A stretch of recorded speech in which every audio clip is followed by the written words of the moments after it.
Hello, this is just a short recording for the Suffolk Jungian group, and of course, as with all the previous recordings, for anybody else who wants to listen and might find it useful.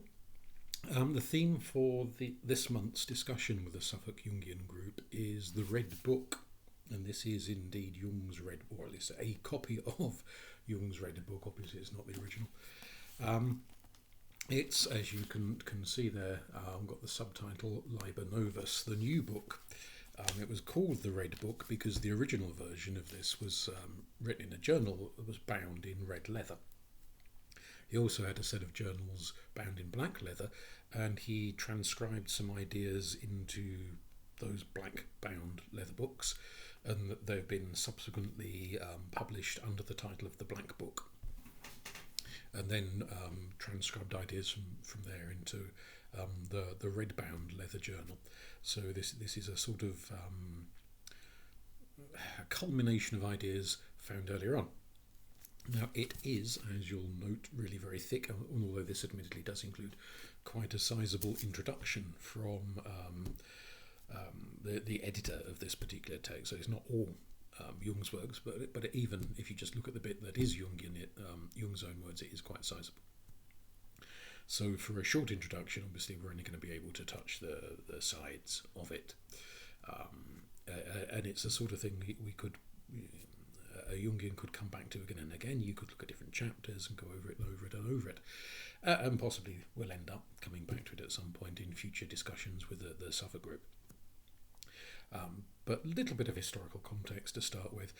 He started putting these ideas together in his private journals, and it was never intended, which is worth bearing in mind, never intended for public publication.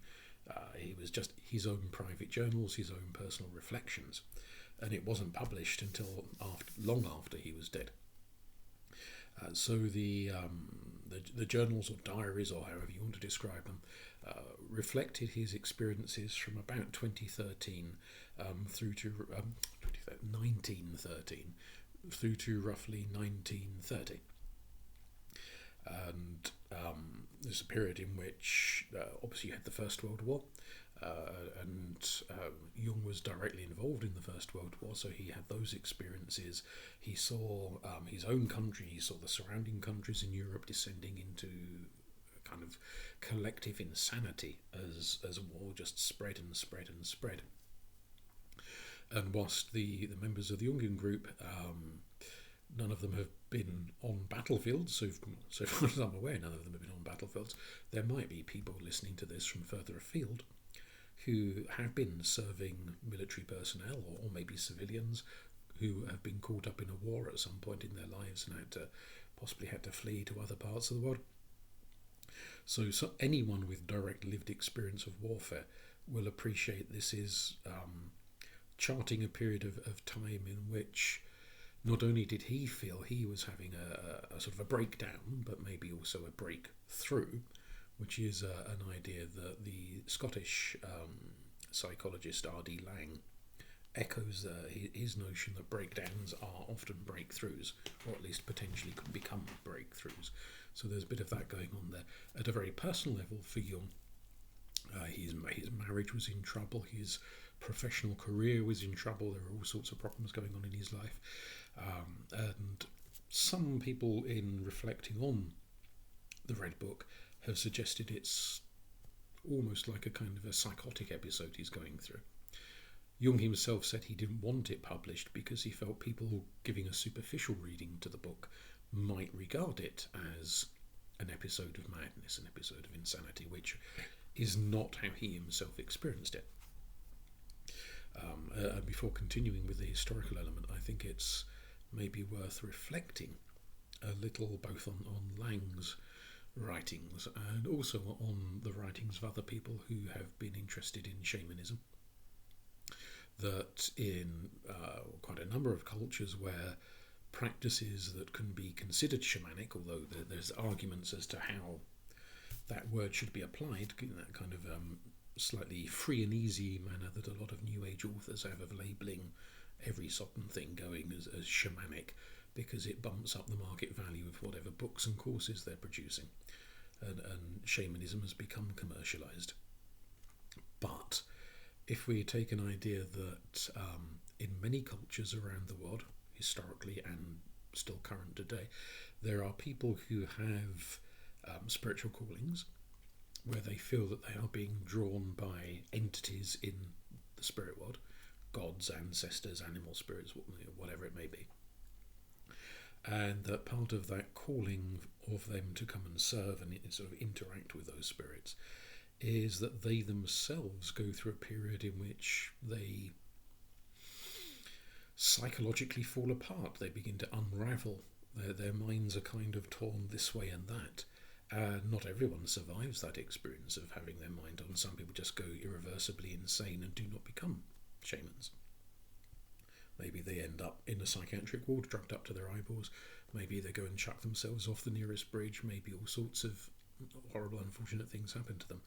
They don't come out the other side. Not everyone does, but for those who do, then the coming out the other side is partly a feeling of being reassembled. A lot of people, when they've written about their experiences, talk about this feeling of being torn apart as one thing, and then the forces of the spirit world putting them back together, but in a different pattern, so that they are kind of reconstituted, I think, maybe for a lack of a more suitable word, as these newer, stronger, more sensitive, more intuitive beings who are better able to serve the functions they're being called to perform within the community.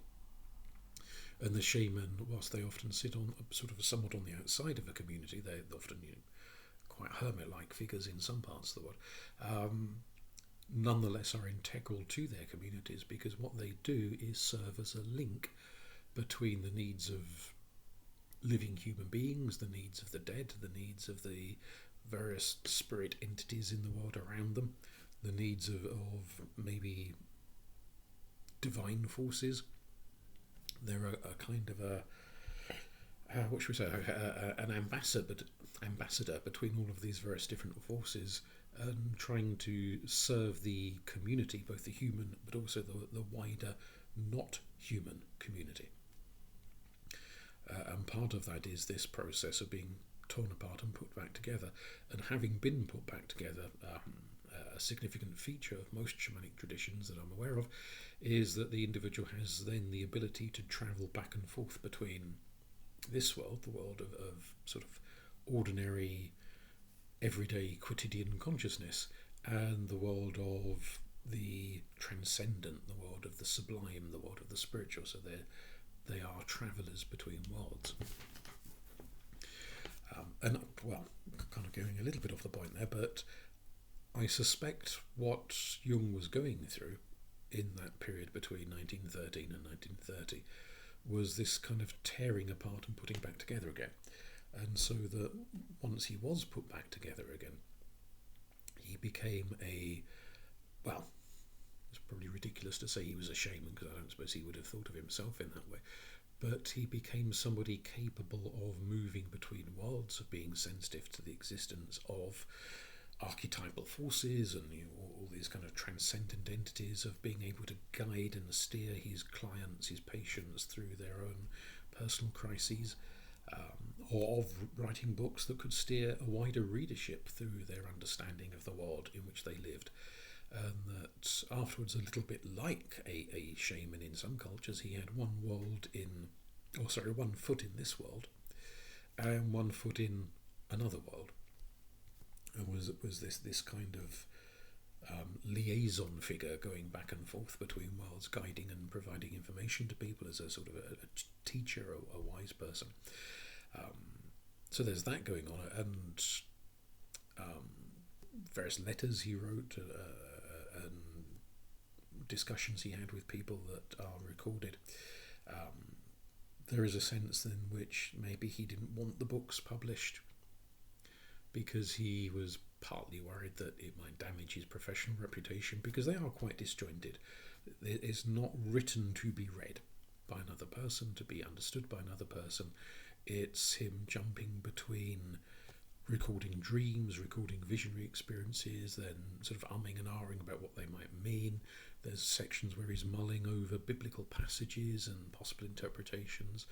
There's these sort of visionary accounts where he's interacting with various entities which he understood as reflections of his higher self. Kind of like the wizard Philemon. Well, I say the wizard Philemon. Philemon is a character in Greek myth, the old man married to Baucis. But in Jung's rendition, from his kind of dream vision states, Philemon becomes more like a wizard, guiding him and steering him, but he understands Philemon is a sort of an extension of himself rather than this external entity that comes in. But maybe part of that worry around publication was also the concern that some readers might take things a little literally and think he was interacting with the realm of spirits, and obviously Western civilization in the early part of the 20th century, despite being a predominantly Christian society which embraces the notion of saints and angels and for the Catholics the Virgin Mary and Jesus and so on, all of these divine intercessionary figures, mystical figures, despite embracing that, there was nonetheless this very secular subculture underneath, or maybe alongside rather than underneath perhaps, particularly in the world of scientific research, that regarded any sort of mysticism as a sign of derangement rather than of insight. And so perhaps as a practicing therapist, a sort of a medical figure, Jung didn't want his scientific credentials questioned too much, because it might lead to the end of his scientific career. And so perhaps he wanted to keep his more visionary side of his life a bit under wraps to avoid being lambasted by other members of the much more secularized, much more rational scientific and academic community.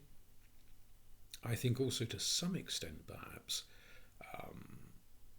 he was concerned that things might get all a little bit Monty Python and go down that, not that he would have lived long enough to see Monty Python and the Life of Brian. He didn't live long enough to see that. But if on the off chance there's anyone listening to this who's not familiar with the Life of Brian, it's a satire on the birth of Christianity and the human tendency to want to rush off and follow any old guru, no matter how potty and balmy and strange. And perhaps he was worried if people read this and his visionary experiences, particularly where he's talking about understanding of God and humanity's way forward and human spiritual evolution, that a lot of this reads almost like prophecy. It's almost like a kind of a religious visionary text, not just a man going, oh, I had this weird dream last night, I wonder what it meant, but something rather more profound, rather more kind of fundamental to not just the inner workings of his own mind, but something that speaks to the inner workings of society. It speaks to perhaps the evolution of the human race. And maybe he was worried that if people latched on to his writings about these subject matters, they might start to treat him as some kind of prophet or mystical guru figure and kind of build a religion around him. And I don't think he's wholly wrong on that, because there is a tendency, especially in the decades since his death, for some people at least, to regard Jung as an almost mystical figure rather than a scientific one, and treat his teachings about the collective unconscious and archetypes and so forth as almost like an uber religion that kind of underpins and explains all other religions. It explains Greek myth, it explains Christian myth, it explains Jewish myth, it explains, if you're so inclined and want to go down that route, Islamic myth, it explains Buddhism. For some people, Jung underpins everything else, and so it becomes like this sort of pseudo-religion for some people. And I don't think he wanted to go down that route. I don't think he wanted that kind of burden heaped upon him, partly because it would probably have driven him round the bend, but also because it would mislead people. that he was advising people on making their lives better and how to understand themselves better and so on. But for him, it was a very individualistic thing. And in the Red Book, there are passages, several passages, because he repeats the theme a bit, where he's effectively saying, almost as if he's aware that one day somebody might read this, so he's kind of doing a dear reader thing, even though when he was first putting pen to paper it was purely a journal for his own purposes. But there is a kind of an awareness there where he's saying to people, this is my experience, this is my path, these are my dreams. You also must follow your own dreams and your own visionary experiences and whatnot, but where your visions and dreams lead you may not be where my visions and dreams led me. So please don't take me as a blueprint. Please don't treat this as some kind of gospel that applies to your life. Take it rather as an example of how somebody else applied ideas to their life. And you can take hints from it, but don't treat it like some kind of revelatory sacred text. And I suspect he was worried that people would. And maybe it's only the fact that the Red Book is so bloody complicated and hard to follow that so far no one has started up the cult of the one true Jung, and they've all gone around worshipping the revelations of the great and holy Carl. Well, yet. One day, who knows, but so far it hasn't happened. But I think that may have been something conscious to him. Now, going back to the historical context, having mentioned that the First World War raging, within a very short time of him starting this set of journals, and obviously even when he put pen to paper for the very first word, although the war hadn't actually been declared on that day, he would have been very aware that Europe was going through a very dark phase, that lots of people were worried that something might be kicking off any minute now. So there's that sort of ghost, that shadow looming over him and haunting. This is also very recent. The journals are begun very recently after his split with Freud.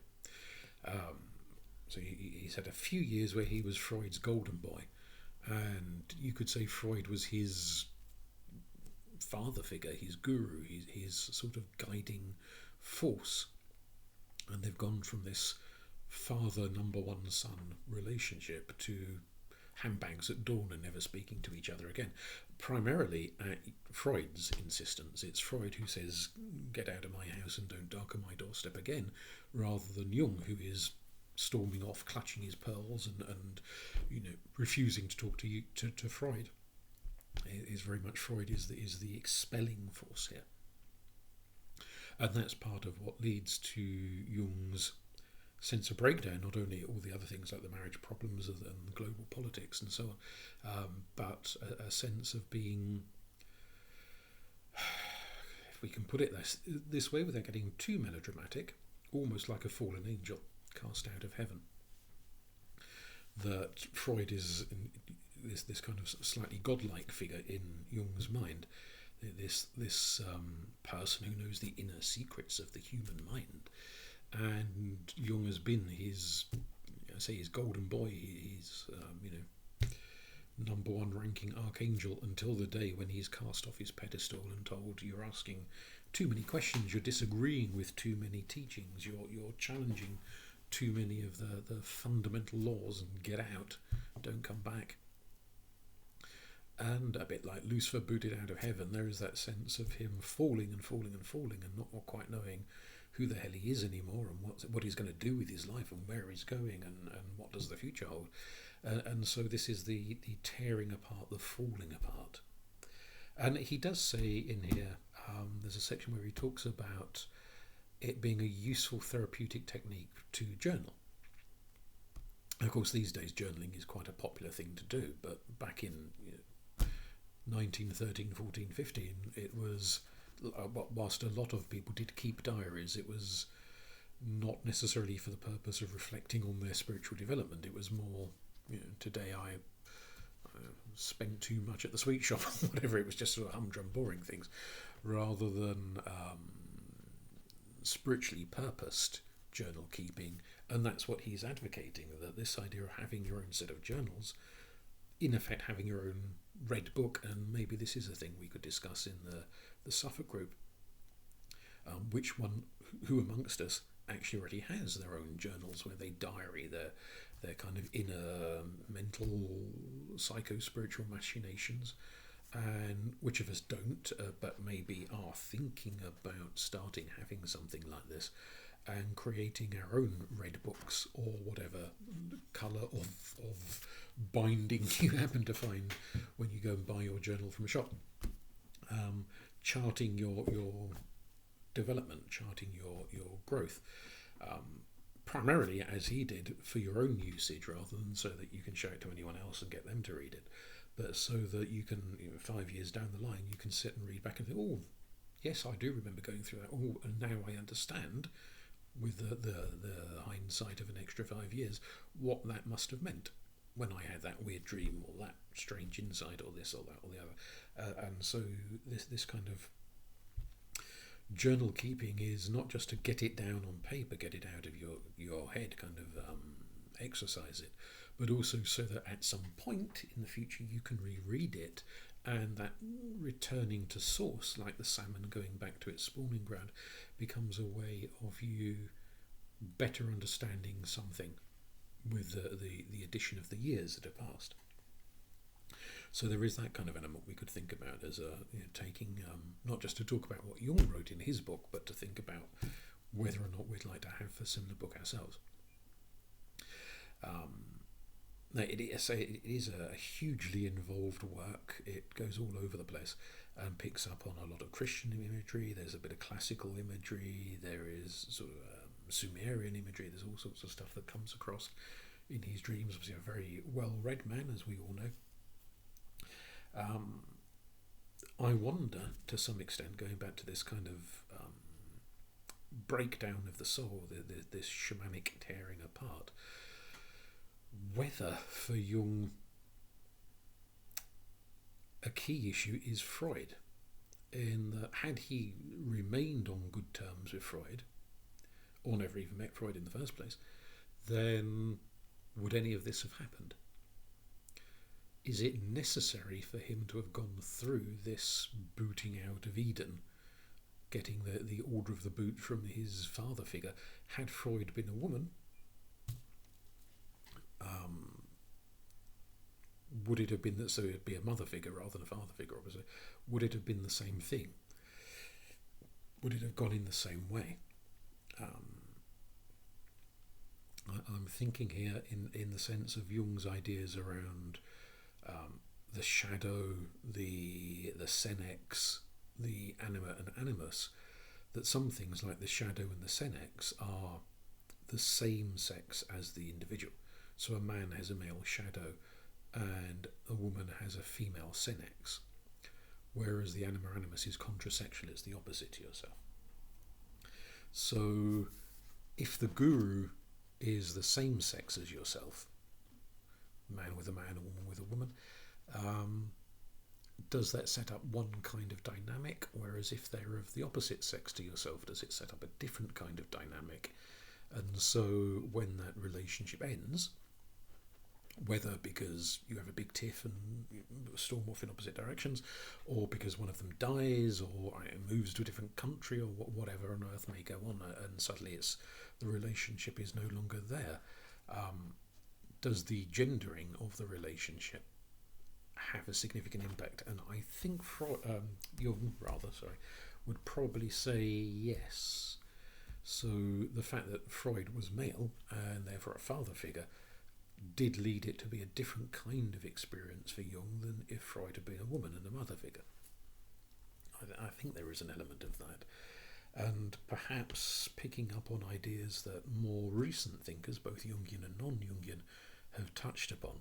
A lot of Western societies, maybe Eastern ones too, I don't sort of know in enough detail to comment really on that side of it, but a lot of societies no longer have the kind of traditions in which they existed when they were smaller scale. So practically everywhere in the world these days is big scale, is city living rather than village living. Very few cultures operate at that kind of tribal village level. When they did, if someone's biological father or biological mother died, there was invariably an aunt, an uncle, a grandparent, a next door neighbour, somebody or another who would step into that role. And so people would have those parental figures in their lives, whether they were the actual biological parents or a surrogate figure to replace a missing biological parent.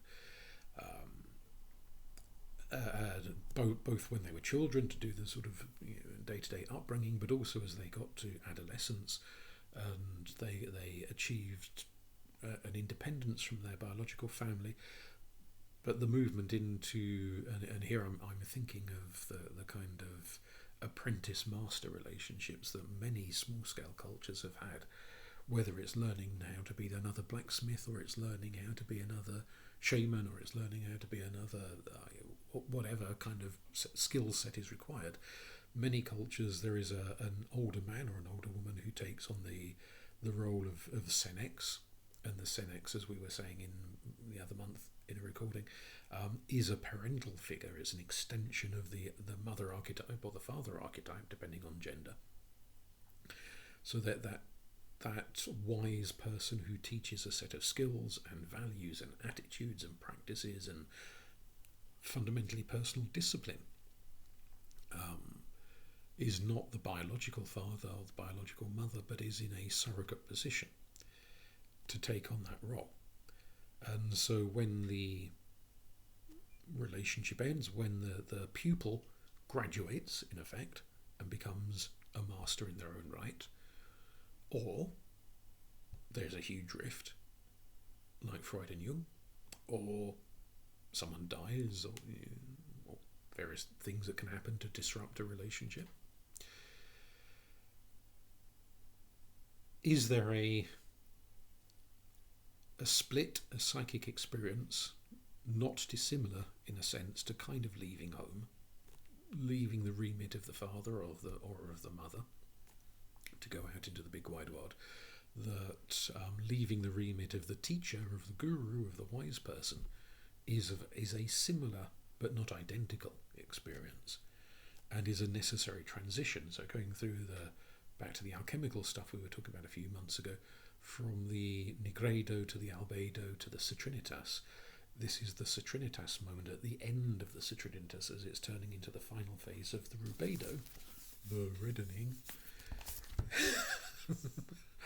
where and therefore was it a mere fluke that he chose a red leather-bound journal to write in, or was some subconscious element when he was in the bookshop looking at all these different journals? Maybe there were blue ones and green ones and black ones and yellow ones and polka dot ones and whatever. His hand reached out to the bookshelf and took down the red leather binding because there was something in his mind already thinking about the rubedo stage, the stage of integration and awakening, where the divine self comes to the fore. And there's a lot of stuff about theology and divinity in the Red Book. That was kind of that leaving of the guru is the moment where the yellowing phase, the citrinitas phase, turns into the rubedo, the reddening phase, and that sense of attainment and fulfillment and wisdom comes into play. And obviously Jung was a great lover of story. He talks about mythology and theology, and occasionally he's talking about works of fiction and how these themes, archetypal themes, are recycled in the fiction. So to squeeze in a bit of fiction, you've got Star Wars, Luke Skywalker when Obi-Wan Kenobi dies, and that is the ending of the student guru, the chela and the guru, the student and the master, the ending of that. But of course, Obi-Wan has that kind of reappearance as a ghost a little bit later, or vision ghost, or whatever you want to call it. So that even when it's over, it's not fully over. There is always an echo there. Harry Potter and Dumbledore, similar thing. Gandalf and the Hobbit, or at least when Gandalf falls off the bridge and appears to be dead. There's all of that kind of in works of fiction, in literature, where the great wise Whatsit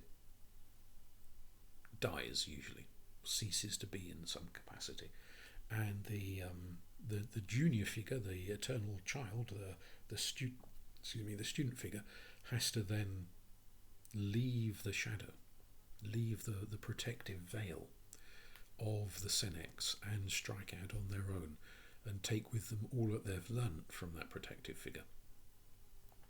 Trying to think of any fiction in which it ends with ugliness rather than death, as a bit like the real life situation with Freud and Jung, of any works of fiction where the cessation of the student master relationship is more to do with a big hissy fit than it is with the wise old Whatsit dying tragically. Because certainly all of the fiction that leaps to my mind is where the wise old Whatsit dies tragically rather than has a bitch fit and storms off in a huff. But anyway, there's that element going on there. So I wonder if the kind of coming back to this biblical imagery, the prize angel being booted out of heaven. There is a definite vibe of that going on there. Does he become the fallen angel? Does he become the full-on demon, or does he rise again as something better? One of the sections here talks about the harrowing of hell and going into hell and walking journey through the desert like Christ's journey into the desert, and then going through this descent into hell. And do you become the shadow? Do you become the monster that somebody else thinks you are, or do you transform the shadow and become something better? And that's a critical kind of testing phase, and not just for Jung. I think probably, well, I was going to say everyone, but maybe that's an exaggeration. I don't know if everyone, but certainly a lot of people will experience something in their life where, as much as it's nice to be loved by everyone you meet, and everyone thinks you're smashing and marvellous, but that's not reality. Most of us will meet at least one person, maybe several people, over the course of our lifetimes, who think we are an absolute bastard, who just think we're dreadful and awful and terrible, and regard us as monstrous figures. And then you have a choice, which is kind of what he's highlighting to in this book, where you've got that journey through the desert and the descent into hell. Do you become the monster other people think you are out of spite, and you kind of be as black as you're painted, as it were? Well, it's probably not a very PC thing to say these days, but whatever the modern equivalent of that phrase ought to be, where if you've been besmirched, you have a choice of thinking, well, you think you've called me all these dreadful names, so I'm going to be all those dreadful things and make your life a bloody misery and have my vengeance upon you. Or do you turn away from that and say, well, you have slandered me falsely, and I am not these vile things you think I am, but I will, well, you don't have a choice in the matter. Part of your journey is to confront, am I these terrible things I've been accused of? Am I all of these things that have the calumnies that have been slung at me? Are they valid or are they not? I suppose if you've got an ego the size of Mount Everest, you might not even ask that question in the first place. You might just think, oh, the sun shines out of my arse, of course I'm not these dreadful things. But if you think like that, then going on what he's saying, you're missing something, because part of what you ought to be doing is asking those awful questions. Am I as dreadful as I am thought of as being? So having that kind of outcasting experience, where someone is driven out,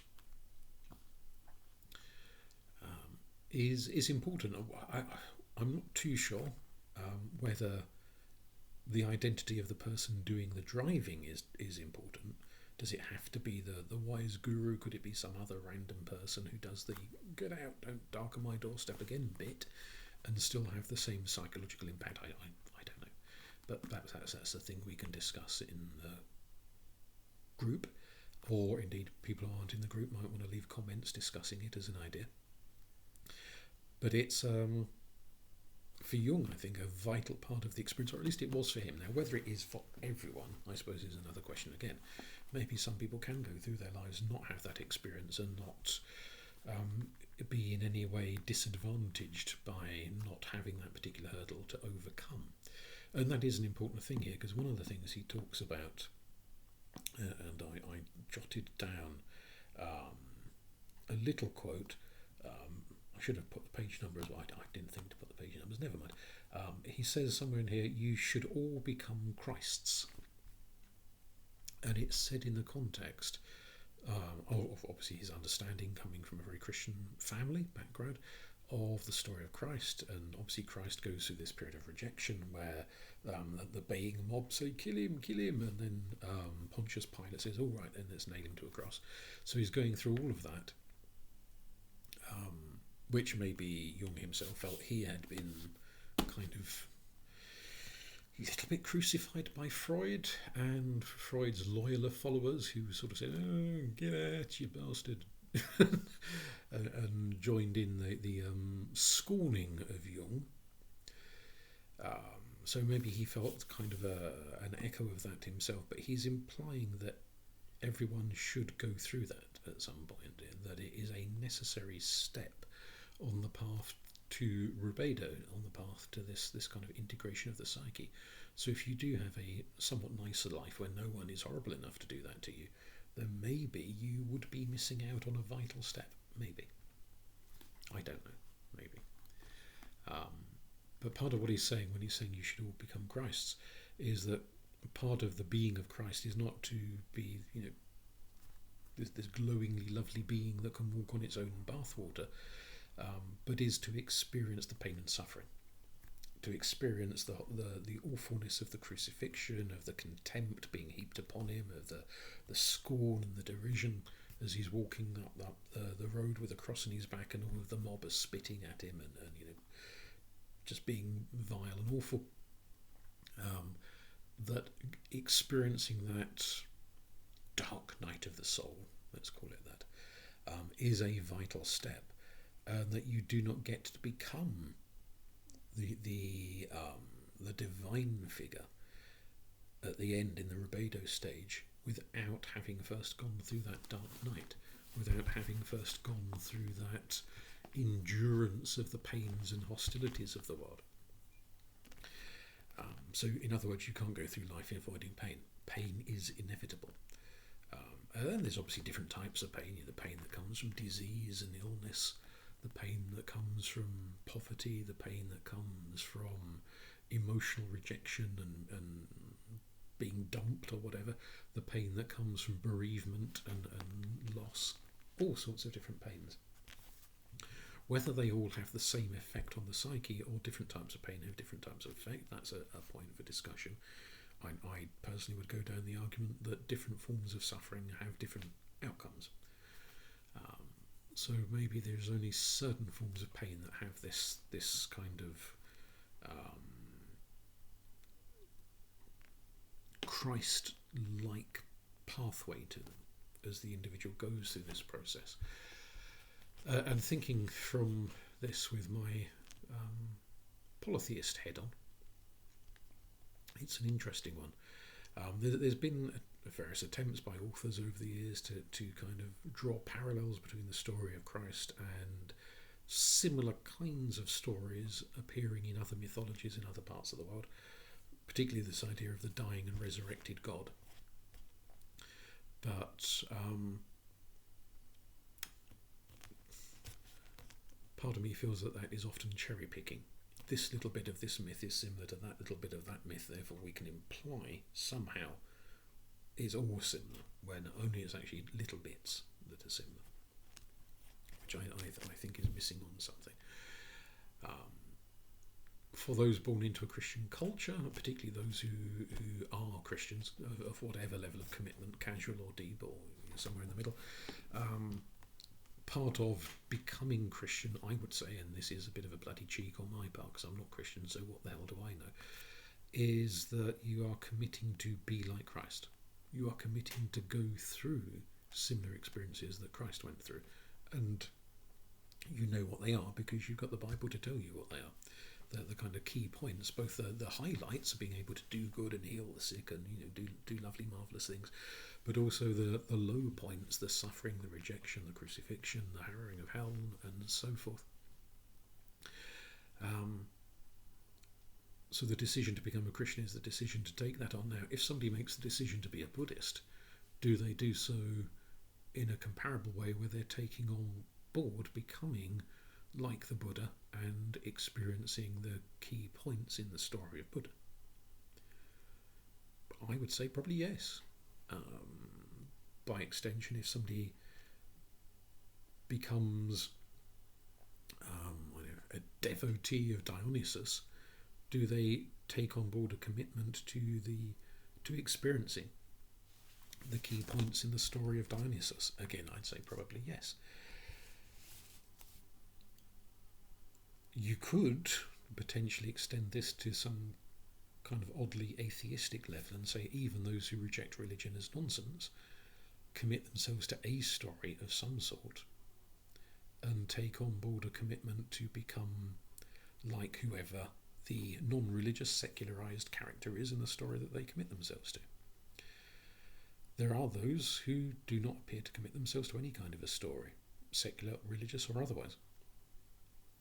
At least not for, maybe they do eventually if they live long enough, but for a period of their life, they don't. And what therefore happens to someone who is storyless? Do they just get given a story whether they want it or not?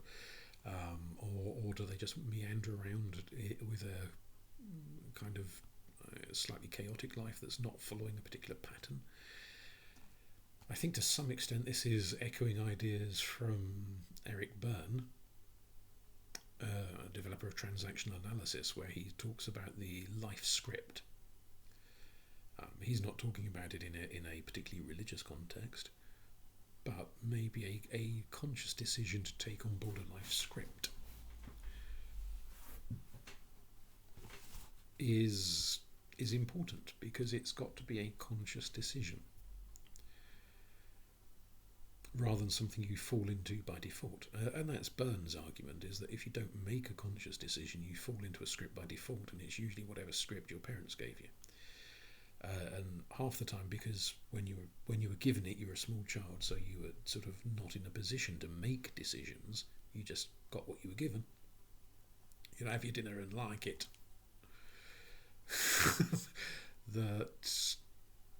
that story is put to you.